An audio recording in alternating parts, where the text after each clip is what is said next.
Hey babes, welcome back to It's Quite Asia. As you can tell from the title of the video, topic, today's video is going to be about giving some advice to the mothers. And first and foremost, I would like to say, do what makes you happy.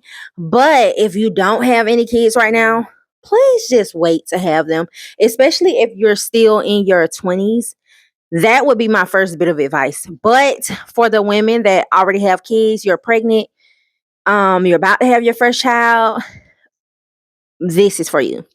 So we're going to go ahead and get into the video. I have been a mom for over a decade. I know I don't look like it.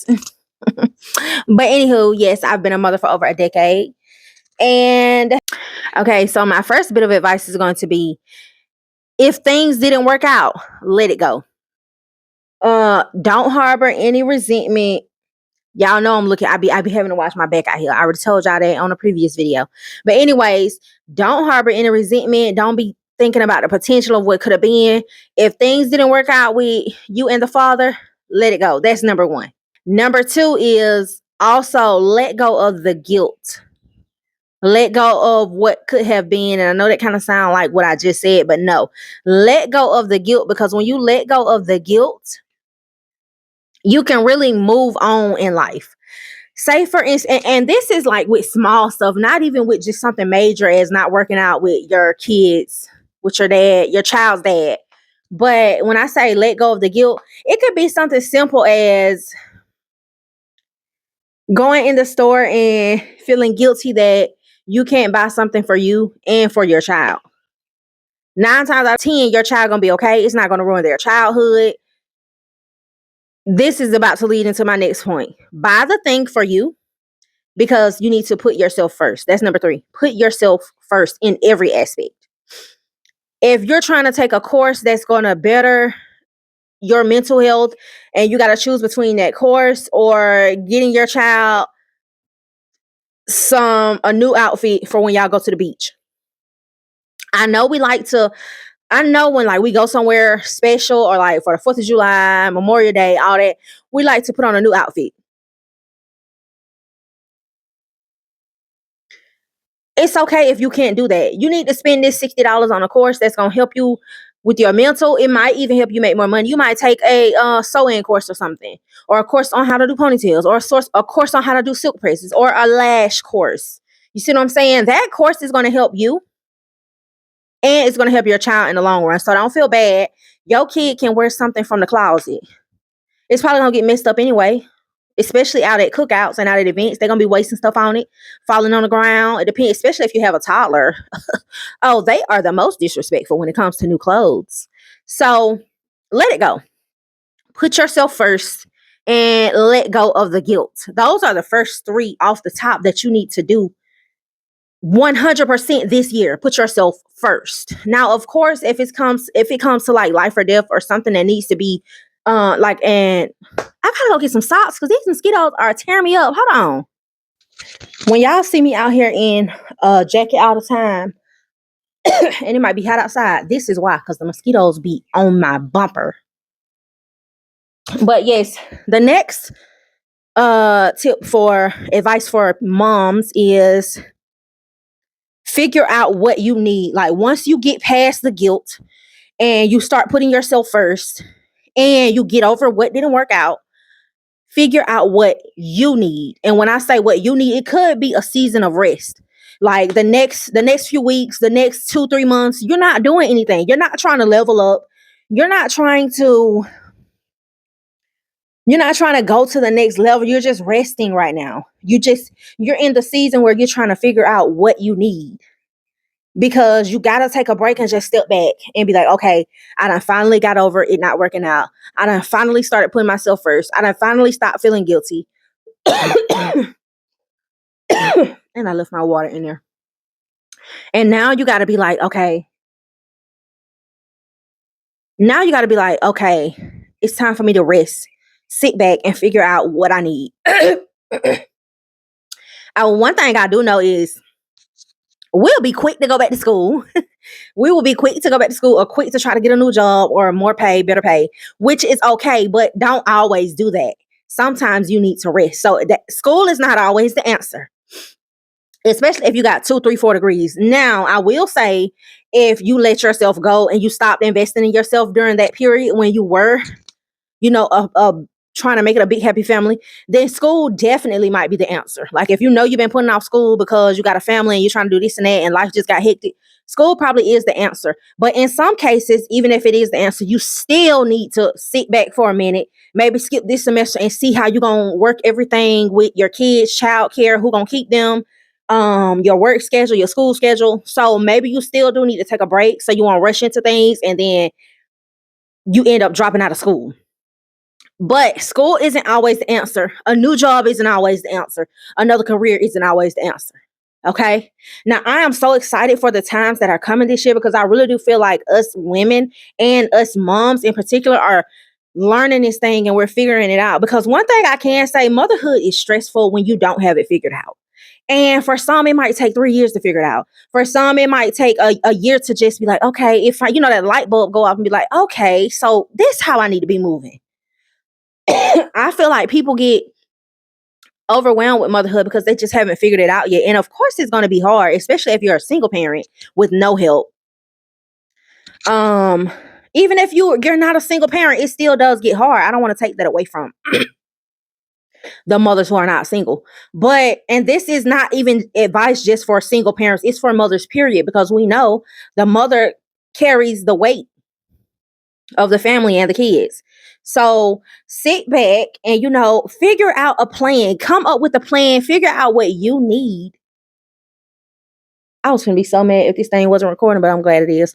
Come up with a plan and figure out what you need to go into the next season and to make your life better and successful and peaceful and just flow easily.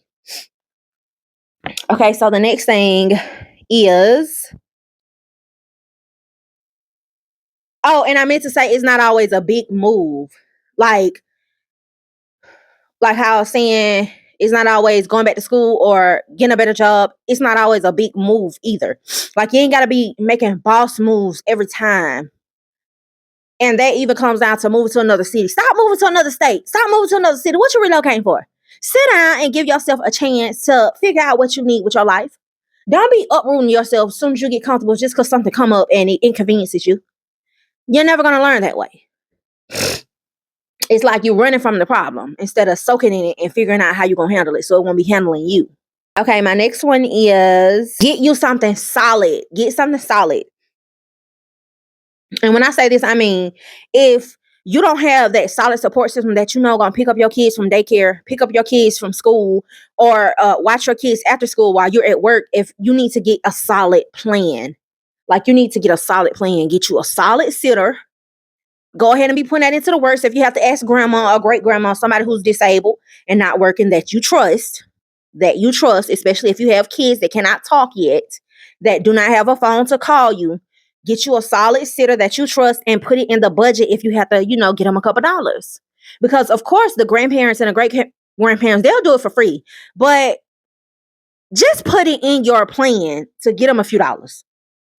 Or get them some type of appreciation, compensation for what they're doing for you, so it won't be any tension. You feel what I'm saying? And some people, you absolutely do not have to give your parents or your grandparents anything. And we are kind of blessed. We are blessed for that. But just to keep everything flowing smoothly, if you don't have that support system, already put it in your budget to give whoever is watching your child something, whoever is picking up your child from school and just taking them to the sitter, give them something. Maybe your grandparent ain't going to ask you for nothing, but you got to get your cousin to pick them up from school and take them to the sitter. Go ahead and put that in the budget to get them some gas money or something every week, every month. And when I say get a solid plan, I also mean, if you can't find a job that's working with your kids around your kids' schedule and you can't find nobody to sit with them for you until you get off, you need to get a job that works around your kids' schedule. So I don't care if you have to become a bus driver and you're dropping your kids off to the school that you pick up and drop off at school. Your kids go to the same school. I don't care if you have to become a substitute teacher. I don't care if you have to become a parapro at their school or become the custodian at their school. Yes, it's not an aesthetically pleasing job, but you need to get a solid plan. This is part of the solid plan. It's not going to always be pretty, but it's a solid plan. You're going to be stress free because, or you could become the lunch lady. You're going to be at the school with your kids. You don't have to worry about working around their schedule. You go to school, you go to work when daycare opens, and you get off before daycare closes. So you don't have to rush to the daycare to try to see who's going to pick them up, pick your baby up while you at the school with your school age kids. So just get yourself a solid plan so you really don't have to depend on anyone as much. But if you do, everything is, working out. My next step would be focus on summer camps. I'm going to save the best one for last.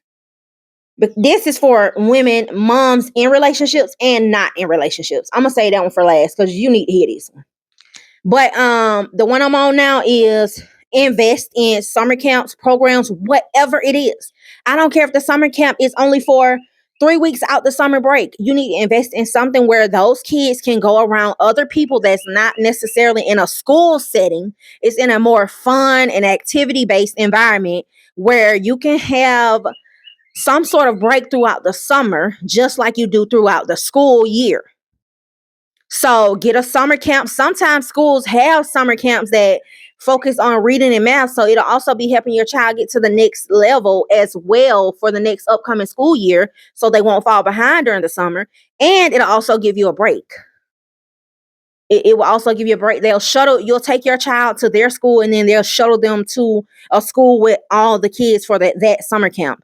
So invest in that. And that's free. But if you don't get that, if you don't get picked for that program, invest in a actual summer camp at some of the gyms and the recreational centers around your city, around your neighborhood, your area. Do that. And this next one is going to be financial. Do it, get a budget and stick to it. Catch yourself up as far as debt wise. Get a budget and stick to it. Don't impulse buy. Start learning the psychology of money, how to make money, how to spend it, how to store it.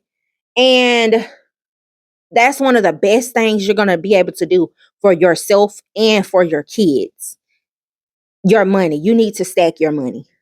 Because especially if you're single and you're just having problems, getting help, having help. If you have money, that would kind of solve probably about 98% of your problems. Okay? So get you some money, keep you some money, because it's going to help you and your kids. Now, my last bit of advice for mothers: no XY focus. I don't even like to talk about them on the channel, but I don't care if you're married. Well, no, I take that back. I'm going to hush my mouth on married people because I ain't never been married and I'm not in a relationship at the moment anymore. But marriage, I don't even want to speak on that. I overspoke. I'm a hush on that one. But for people for moms in a relationship and for moms that are single, I don't care if you got a situationship, which I don't advise that. But this your life, you do you. What I will say is, no, we're not focusing on men. They're the last resort. They come completely last when you got some free time. Because right now, for mothers on a glow up, men are the last of our worries, the last of our focuses. They're not even on the calendar. They're not even on the schedule. Unless you're actively dating for marriage long term. You're actively dating for long term. But all that situationship and that and when I say unless you're actively dating for marriage, I really don't even want to say that because you're on a glow up. To me, on this glow up, the focus is solely on me and my kids. If you're single, the focus is solely on you. So that is what I mean when I say no XY focus, no male, we're not centering them at all. They're out the question. So I hope you enjoyed this video. If you did, please let me know in the comments what resonated with you and what you'll be doing on your glow up journey. Also, if you're a mom and you see this and you've already had your glow up era and you're really just maintaining it right now, please drop some tips below because I don't know everything. I just started my glow up journey, but I feel good and I feel good enough to give advice based off what I've learned. So, I started this journey last year. So I do feel good enough and strong enough in my era to give advice. But if you've already went through your glow up and you're a mom, please drop some advice below in the comments. Make sure you like, comment, and subscribe. I should not have to say that. I probably won't be saying that anymore in my videos because you already know what's up. And thank you for watching. Thank you for your time. I thank you so much for your time. I just took about 16, 17, 18 minutes out of your day. And that is a lot of time. So I am so grateful that you gave me that time and you shared that with me and you watched this video and you commented below and you gave some tips and you started engaging with the community. So thank you. And I will see you in the next video. Mwah.